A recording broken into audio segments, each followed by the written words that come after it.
and welcome. If on social media we were to post on the relationship status between the Bharatiya Janata Party, the Janasena Party and the Telugu Desam, in one word it would be complicated.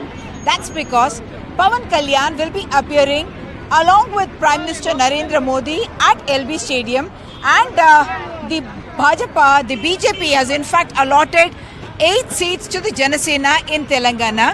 This at a time when the Janasena and Pavan Kalyan have already committed to each other in Andhra Pradesh. Pavan Kalyan has in fact declared very dramatically, in a very cinematic style, outside the Rajamahendravaram jail after meeting with Chandrababu Naidu on September 14, saying that he is going to be fighting the elections along with Chandrababu Naidu, holding his hands all through.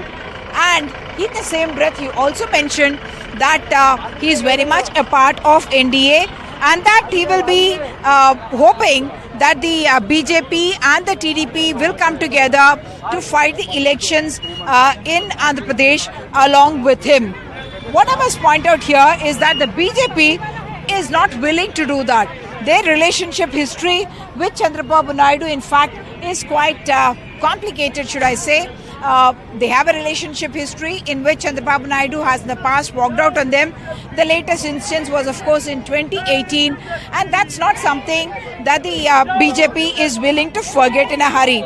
So,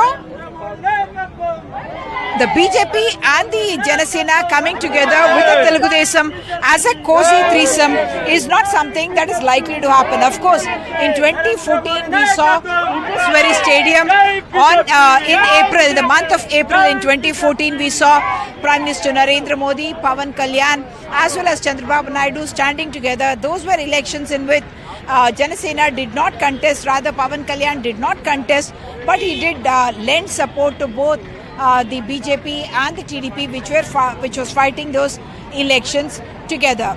Come to the present now. So while there is a complicated relationship between these three parties, rather between the BJP and the TDP, the action has shifted to Telangana, where in fact the elections are going to happen in just about 3 weeks. And why did the BJP decide that they needed a Pavan Kalyan in Telangana? I must point out the reasons for that. The BJP's graph, which seemed to be going up ever since 2020, in fact took a downturn for two main reasons at least.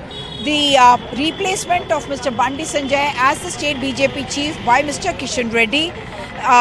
Bandi Sanjay was seen to have been mobilizing the BC caste, the backward caste communities, and garnering a lot of garnering a lot of momentum for the BJP in Telangana, so much so that after the municipal elections in December 2020, it had even started appearing as though it would be the BJP which is going to be challenging the BRS in Telangana.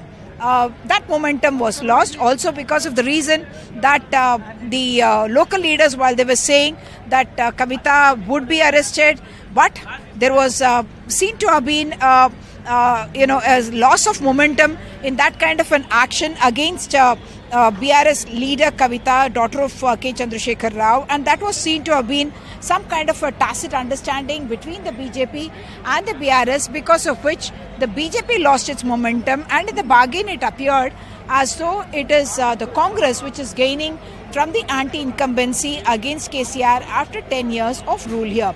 So why did the BJP now want Pavan Kalyan? For very specific 3 reasons I must point out. One, that Pavan Kalyan is obviously a star who is seen as still very popular among the youth, and that is across the Telugu states, and the BJP would like that his star value should bring in people to the rallies and also bring in some votes, at least from the youth segment, which is seen to be a little angry, should I say, upset with the BRS government because they had promised jobs, and at least the perception is that they have not been delivered on that count, and they are hoping that Pavan Kalyan will be able to get that youth to the BJP camp, to the Janasena camp.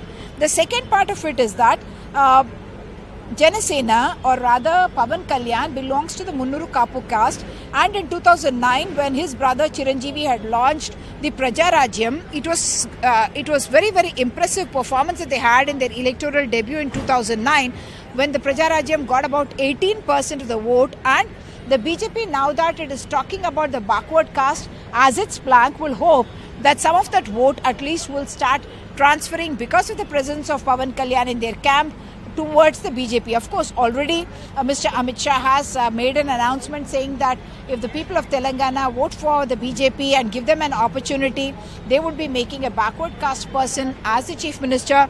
That also adding to the momentum. The third important factor is that the Telugu Desam, which for the first time in 40 years, the bicycle will not be on the ballot paper or in the electronic voting machines here in Telangana. And that is something that the BJP is looking at for these reasons.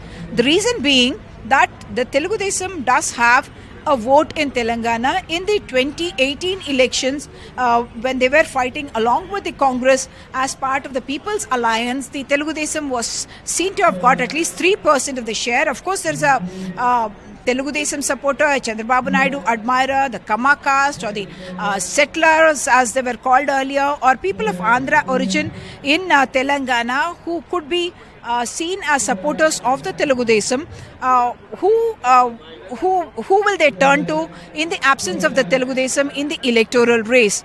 After the arrest of Chandrababu Naidu, the BRS is seen to have, or is perceived to have not reacted appropriately enough to either condemn the arrest, the manner of arrest of Chandrababu Naidu, and they did not allow a protest here in High-Tech City, because of which it is felt that there is a lot of anger among that group of people, Chandrababu Naidu admirers, and that's one reason why the vote may move away to a Congress and to Revant Reddy, who was at least at some point a very close confidant and ally of Chandrababu Naidu. So the BJP would not like that vote shift to happen towards the Congress, and that is another reason why they are wanting Pavan Kalyan in their camp, even though they have not extended any hand of friendship towards the Telugu Desam. There is also optics involved there. Mr. Amit Shah meeting with Nara Lokesh, son of Chandrababu Naidu, in Delhi in the presence of Telangana BJP chief Kishan Reddy, and of course Andhra Pradesh BJP chief Purandeshwari is also present, but she also happens to be an aunt, maternal aunt of Nara Lokesh, and also sister-in-law of Chandrababu Naidu.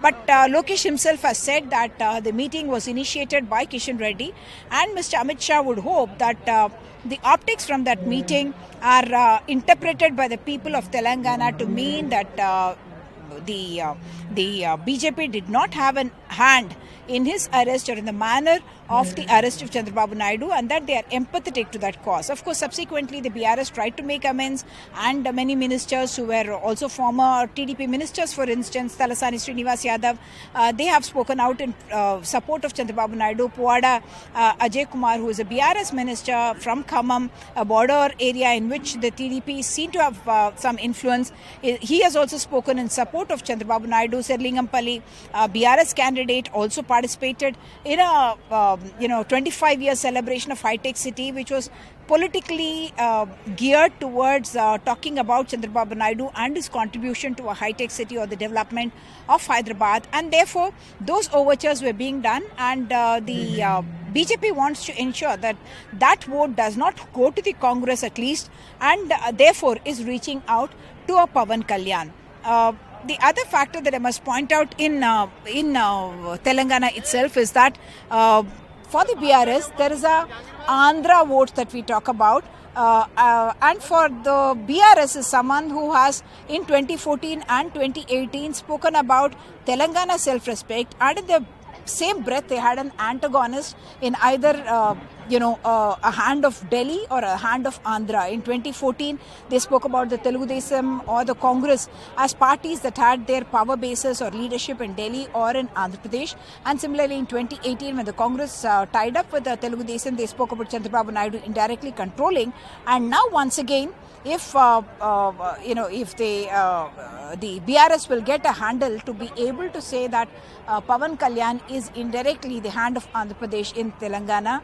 They were in fact even targeted Sharmila to say that she's unconditionally offered support to the Congress, and therefore they say that there is a Andhra hand or a Delhi hand in these parties, in the Congress as well as in the BJP. So right now the stage set for the BJP to try and ensure that maximum number of votes which otherwise would have gone to the Congress should move away from them and hopefully come to the BJP itself, because they are extending the BC card through a Janasena, and even otherwise the Atmagaurav Sabha is expected to the announcement of a backward caste person as the chief ministerial candidate also expected to galvanize some of that movement towards the BJP.